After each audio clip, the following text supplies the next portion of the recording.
In this video, we will show you how to set a favorite position using your Bliss remote control. First, using your Bliss remote, move your shade to the desired favorite position.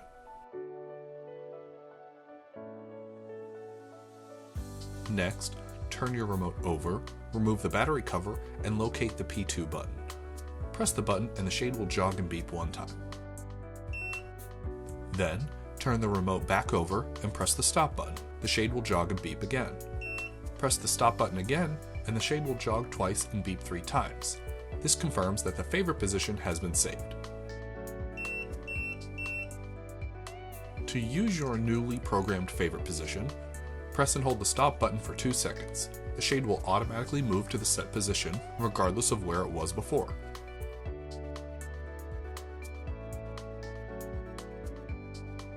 To set a different favorite position, you must first delete the current one. To delete a saved position, just repeat the same steps. Press the P2 button on the back of the remote to get a jog and a beep. Press stop once to get another jog and beep from the shade.